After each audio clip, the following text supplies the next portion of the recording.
in New York versus outside of New York, the Nets are the bigger story outside of New York. But in New York, the Knicks have become the bigger story. I don't know if the Nets are the biggest story outside of New York because right now, listen, you've been waiting for the big three to play. All we ever mentioned is that they've played 7 games together. We know how great KD is.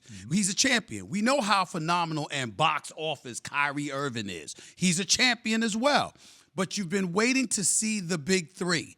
And you've only seen them for 7 games. And so you have people throughout the league, because I was speaking to some people last night, you got people throughout the league that don't want them to win because they think it would be bad for basketball. Because if they were to win, then guess what? It minimizes the importance of the regular season because the number of games that have been missed, all right? The emphasis on practice and things of that nature and all of this other stuff that God's going to bring up. You're going to have a rippling effect where people are even paying more attention to preparing themselves for the playoffs, not prioritizing the regular season game in any way. I'm talking about league folks in the league. I get you. They're worried that if the Nets win, you're going to have a whole bunch of players throughout the league that's going to be looking to take more time off. They ain't going to prioritize regular season games. They ain't going to prioritize playing together and the cohesiveness of it all and all of that stuff.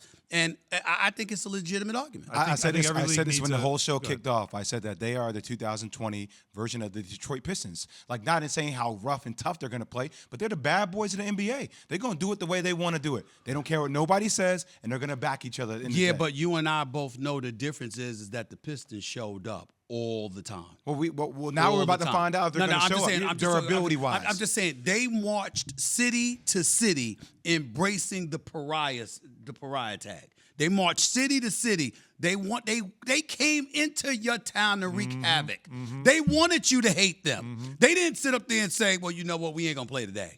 We'll see y'all next week. And in the respective cities that we only go to twice a year or whatever, if you don't see us play, tough luck. Now, I can't get on James Harden about that because that brother doesn't miss games. He's legitimately hurt. There's no way James Harden would be missing games if he were healthy. Agreed. He does not miss games. Right.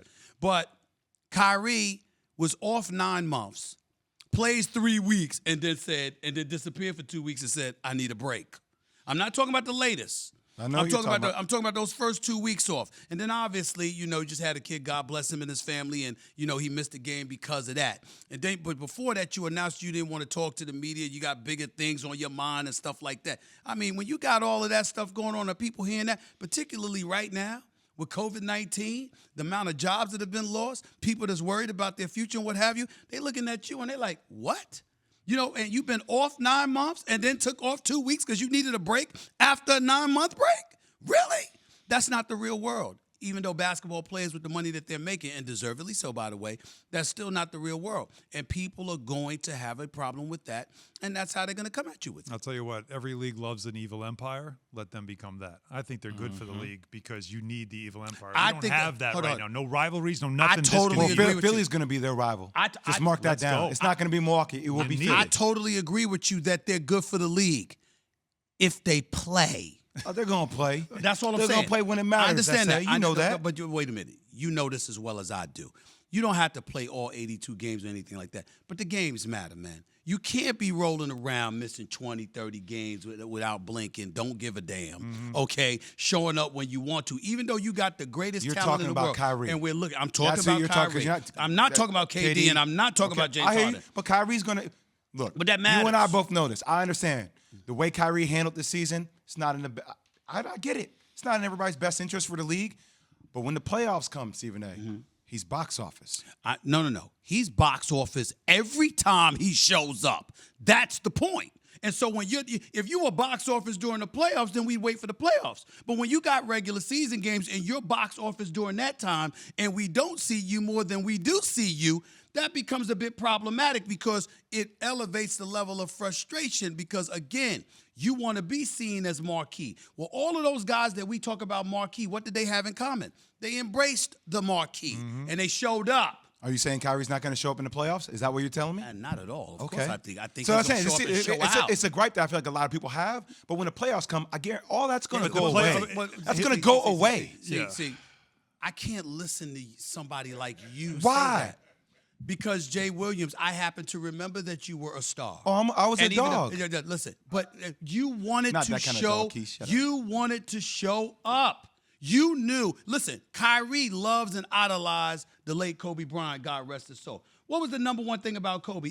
I got news for you. It wasn't Mamba mentality in terms of when he showed up at game time to take you up. It's the fact that he was always on. He always accepted the responsibility of being the headline. LeBron always accepts the responsibility of being the headline. MJ always accepts the responsibility of being the headline. You got to show up. It does matter, especially to a public that's starving for every increment of enjoyment it can snatch, particularly in these times. How many times have we clicked on the TV looking for the Brooklyn Nets, and this brother was off? That is a problem. It's not good for the business, and he is a big part of the business, and that is certainly something. I love this conversation, by the way. I wish we had more time. I'm not lucky. To continue it. I said it. But I said it. But we will have Caller Roulette coming up next. Good. You know the rules. That's very good. Get in line, 888. Say ESPN, 888-729.